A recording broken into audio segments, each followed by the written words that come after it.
আমাদের সমাজে প্রচলিত একটা কথা আছে, দেবর ভাইয়ের মতো আর বড় ভাবি মায়ের সমান। এই জন্য বর্তমানে অনেকে বাইরে পর্দা করলেও দেবরের সামনে পর্দা করে না। দেবরের ব্যাপারে প্রিয় নবী সাল্লাল্লাহু আলাইহি সাল্লাম কি বলে গেছেন? ভাইরা আমার, দেবর সম্পর্কে নবীজি সাল্লাল্লাহু আলাইহি সাল্লাম বলেছেন, আলহামু আল মউত, মহিলাদের জন্য দেবর হলো মৃত্যুর মতো, পুরুষদের জন্য শালিকা হলো মৃত্যুর মতো। আমাদের সমাজে ইয়ারকি ফাজলামতি ভাবি দেবরের সাথে করে আর দুলাভাই শালির সাথে করে, আর নবীজি সাল্লাল্লাহু আলাইহি সাল্লাম এই দুইটাকে মৃত্যু থেকে যেরকম পালায় মানুষ সেরকম পালাইতে বলছেন, কারণ এখানে ফিতনার ভয় থাকে বেশি।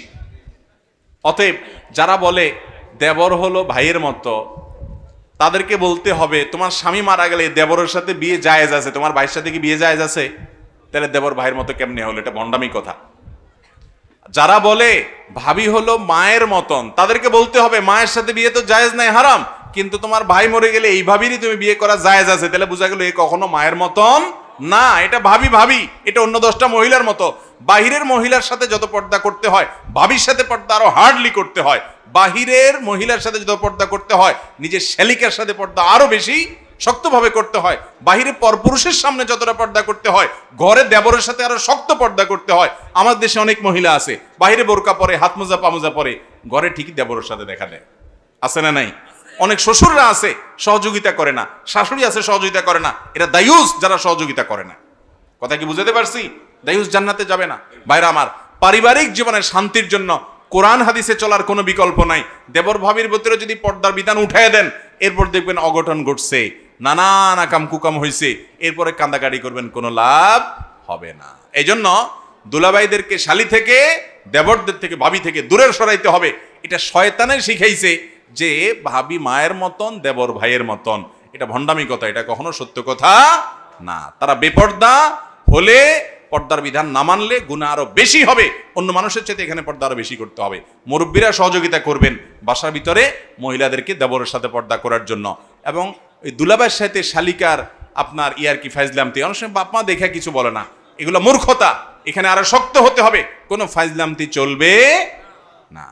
এই ফাইজলামতির হাত ধরে অনেক আকাম কুকাম হয়, এরপরে আফসোস করে আর কাজ হবে না। আল্লাহ তাআলা আমাদের সবাইকে বুঝার তৌফিক দান করেন। স্বামী স্ত্রী দুজন উপস্থিত, কিন্তু এখানে কোনো সাক্ষী নেই, এমত অবস্থায় স্বামী যদি স্ত্রীকে তালাক প্রদান করে, সেই তালাক কোরআন সুন্নাহ মতো হবে কিনা? এটা একটু আগে বলেছি। স্বামী স্ত্রী একে অন্যকে, দুজন উপস্থিত আছে এখানে, স্বামী তার স্ত্রীকে তালাক দিয়েছেন, কোনো সাক্ষী যদি নাও থাকে তারপরও তালাক হয়ে যাবে। এমনকি স্ত্রী নাই, স্বামী বিদেশে আছে, দূরে আছে, ফোনে বলে দিছে, তাতেও কি হবে? এত ভয়াবহ একটা জিনিস। এজন্য বারবার বলি, তালাকের কথা সহজে মুখে উচ্চারণ করবেন, যত জিদ হয় হোক, অন্য আরো কিছু করেন, পারলে আজহার দিয়ে কিছু ভাঙা ফেলান, কিন্তু তালাক মুখে বলবেন। কারণ এটা বললে এমন বিপদ হবে, এরপরে চোখের পানি ফেলবেন, আর কাজ হবে না। হুজুরদের হাতে পায়ে ধরবেন, হুজুর ভুল হয়ে গেছে, সরি। কোনো লাভ নাই, ছুরি মারার মতো, মরে গেছে, এখন সরি বলে কি হবে? এরপরে প্রশ্ন হলো, আমি প্রতিদিন ফজরের জামাতের সাথে নামাজ পড়ার চেষ্টা করি, কিন্তু যেদিন আমার স্বপ্নদোষ হয় রাতে, সেদিন আমি ফজরের নামাজ না পড়ে কাজা নামাজ পড়ি, কারণ ঠান্ডাতে আমার প্রচুর প্রবলেম ও শ্বাসকষ্ট হয়। এখন সঠিক নিয়মটা যদি বলতেন। ভাইরা আমার, প্রথম কথা হলো যে এমন কোনো জায়গায় এখন নাই বললে চলে যেখানে গরম পানি করার ব্যবস্থা। তো গরম পানি করে গোসল করবেন, তাহলে তো হয়ে গেল, তাহলে তো আর আপনার ঠান্ডা লাগবে না। এই অজুহাত দিয়ে আপনি কখনো নামাজকে তার টাইম থেকে পিছিয়ে ফেলতে পারেন না। ইন্না সালাতা কানাত আলাল মুমিনিনা কিতাবাম মাওকুতা, নির্দিষ্ট সময়ে সালাত আদায় করাটাকে ফরজ করে দেওয়া হয়েছে। চাইলে সেটা দেরি করা যাবে না। ইচ্ছাকৃত এরকম দেরি করলে এটা ডেঞ্জারাস অপরাধ। এটা কোনোদিনই আপনার একজন মুসলমান থেকে কল্পনা করা যায় না। এই জন্য অনেকে আছে কোথাও বেড়াইতে গেছে বা নিজের বাড়িতে আছে, স্বপ্নদোষ হয়ে গেছে, এখন বেচারা যদি গোসল করতে যায় আশপাশে সবাই টের পেয়ে যাবে, লজ্জার কথা। এই জন্য শরমের চোটে বলে, থাক, লজ্জা তো ইমানের অঙ্গ, এই জন্য আমি আর নামাজ পড়লাম না। তো এই লজ্জা ইমানের অঙ্গ না, এটা শয়তানির অঙ্গ, কুফরির অঙ্গ। কথা কি বুঝাতে পারছি? যেই লজ্জা আপনাকে ভালো কাজ থেকে বাধা দেয়, ওই লজ্জা ভালো না।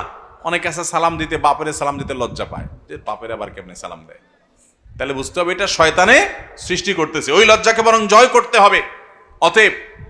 অতএব ফরজ গোসল করতে কোনো লজ্জা নয়, কোনো লজ্জা নয়। এই লজ্জা ইমানকে ধ্বংস করে। হ্যাঁ, আপনি চেষ্টা করেন লুকোনোর, তারপরে কেউ টের পেয়ে গেল, কিছু আসে যায় না এতে।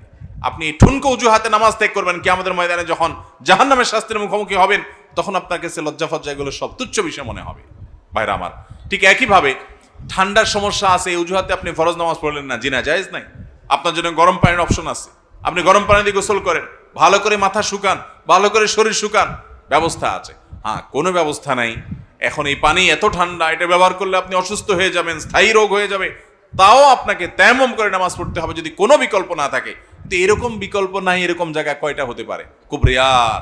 পাহাড়ে গিয়ে ফেসে গেছেন, কোনো জায়গায় চলে গেছেন, কিচ্ছু নাই সেখানে, ভয়ঙ্কর ঠান্ডা পানি, আর গোসল করলে আপনি ঠান্ডার রোগ আছে, অ্যালার্জির রোগ আছে ভয়ঙ্কর, তাহলে সেক্ষেত্রে আপনি তায়াম্মুম করতে পারবেন। কিন্তু গরম পানির অপশন থাকতে, তায়াম্মুমের অপশন থাকতে, আরো বিভিন্ন অপশন থাকতে আপনি নামাজ পিছাতে পারবেন। মুসলমানের জন্য নামাজটা হলো নিঃশ্বাস নেওয়ার মতো, যে নিঃশ্বাস নেওয়া ছাড়া আমি বাঁচবো না, নামাজ ছাড়া মুসলমান বাঁচবে না, তার ইমান টিকবে না, এরকম একটা বিষয়। নামাজের ক্ষেত্রে কোনো ছাড় ইসলামে, সব কাজে কম বেশি ছাড় আছে, তো নামাজে কোনো ছাড় নাই। খুব ডেঞ্জারাস একটা, খুব আপনার সবচেয়ে ইম্পর্টেন্ট একটা বিষয়। আল্লাহ আমাদেরকে বোঝার তৌফিক দান করুন। এরপরে প্রশ্ন হলো, ইচ্ছা করে আত্মীয়তার ছিন্নকারী কিরকম শাস্তি হবে? যদি কেউ ইচ্ছাকৃতভাবে আত্মীয়তার সম্পর্ক ছিন্ন করে তাহলে সেক্ষেত্রে সে কবিরা গুনায় লিপ্ত, আর কবিরা গুনায় লিপ্ত হলে তার শাস্তি হলো জাহান্নাম, সাধারণ কোনো শাস্তি নয়। আত্মীয়তার সম্পর্ক ছিন্ন করা ছোট কোনো গুনাহ না, ছোট কোনো পাপ না ভাই, বড় পাপ, বড় পাপ, বড় অপরাধ। রক্ত সম্পর্কীয় আত্মীয়, ভাই বোনের মধ্যে সারাদিন লেগে থাকে, ঠিক না বেঠিক? সংসার একটু ভারী হইলে হাজারটা সমস্যা হতে পারে, হয় আমার ভাইয়ের ভিতরে সমস্যা আছে বুঝলাম, তারপরও দিন শেষে আমার ভাই। আমার বোনের মধ্যে সমস্যা আছে, বদখাসলত আছে, অনেক দোষ আছে বুঝলাম, কিন্তু তারপরও সে আমার বোন, আমাদের দুজনের রক্ত এক। আল্লাহ ফরজ করে দিয়েছেন আনতাসিলুল আরহাম, রক্ত সম্পর্কীয় মানুষগুলোর সাথে সম্পর্ক তোমার জোড়া দিয়ে রাখতে হবে, এটা ফরজ, মনে না চাইলেও করতে হবে। আর কিছু না পারেন খোঁজ খবর নেন, দেখা হইলে সালাম দেন, মনে দুঃখ পরাণে থাক, কিন্তু তারপরও যোগাযোগ রাখতে হবে, কোনোভাবে সম্পর্ক ছিন্ন করা যাবে না। হ্যাঁ, রাগ করতে পারেন, রাগের চলে 3 দিন কথা বললেন না, এতটুকু অধিকার আছে, কিন্তু 3 দিনের পরে মন থেকে কথা বলতে মন চায় না, তারপরও একটু হাসেন, তারপরে একটু কথা বলেন আল্লাহকে খুশি করার জন্য, মনে থাকবে তো ইনশাআল্লাহ। মানুষ একসাথে চলতে গেলে পৃথিবীতে টুনটান বাঁধবে না, বাঁধবে না, সব কি বেটে বলে হবে? আপনার সব ভাই বোন একরকম হবে না। একটা বোন এত উপকার করেন, তারপরও আপনার মায়ের সাথে কাছে আপনার নামে বদনামি করে, শুধু আছে না নাই? শুধু এটা চায় সেটা চায়, দিতে দিতে দিতে শেষ, তারপরেও তাদের খুশি করা যায় না, এরপরও তারা না খুশ, এরপর আপনার বউয়ের পিছে লাগে, এরপর আপনার ছেলে মেয়ের পিছে লাগে। লাগুক, সে যদি খারাপ করে সে আল্লাহর কাছে বিচারের মুখোমুখি হবে, কিন্তু আমি তার ভাই হিসেবে তাকে সম্পর্ক ছিন্ন করতে, আর যা পারি সম্পর্ক ছিন্ন করা। হ্যাঁ, সম্পর্ক ছিন্ন তখন করতে পারেন যে এর সাথে সম্পর্ক রাখলে শুধু আমার ক্ষতিই করে, তাবিজ করে, বান্টনা করে, জাদু করে, বিভিন্নভাবে ক্ষতি করে, এই জন্য আমি দূরে থেকে থেকে সম্পর্ক রাখবো। সম্পর্ক ছিন্ন মানে কি? দূরে থেকে থেকে সম্পর্ক রাখার চেষ্টা করব। যদি এমন হয় যে সম্পর্ক যতই রাখি, রাখতে গেলেই আমার ক্ষতি করে, তাহলে আপনি নিজের সেফটির জন্য, নিরাপত্তার জন্য আপনি দূরত্ব বজায় রাখবেন, তারপরেও চেষ্টা করবেন কোনো না কোনোভাবে কানেক্টেড হওয়ার, তার ভালো চাইবেন, আল্লাহ তার হেদায়েত দান করুক, দোয়া করবেন, বিভিন্নভাবে মানুষকে দিয়ে বুঝাইবেন, আল্লাহর কাছে প্রার্থনা করবেন। ভাইরা আমার, রক্ত সম্পর্কীয় আত্মীয়, সেটা বাপ হোক, ভাই হোক, চাচা হোক, ফুফু হোক, ভাই বোন হোক, ছেলে মেয়ে তো আছেই, তাদের হকের ব্যাপারে কিয়ামতের ময়দানে আমাদেরকে জিজ্ঞাসা করা হবে।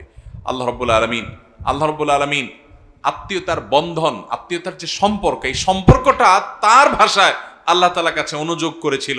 আল্লাহ তাআলা বলেছেন, তোমাকে যে রক্ষা করে চলবে আমি তাকে রক্ষা করব, তোমাকে যে ছিন্ন করবে আমি তাকে ছিন্ন করে ফেলব। অনেক মানুষ আছে নামাজ কালাম পড়ে, দিনদার, সব ঠিক আছে, কিন্তু রক্ত সম্পর্কীয় আত্মীয়দের সাথে সম্পর্ক তো নাই, বরং দুনিয়ার সবচেয়ে বেশি শত্রুতা এদের সাথেই। আছে না নাই?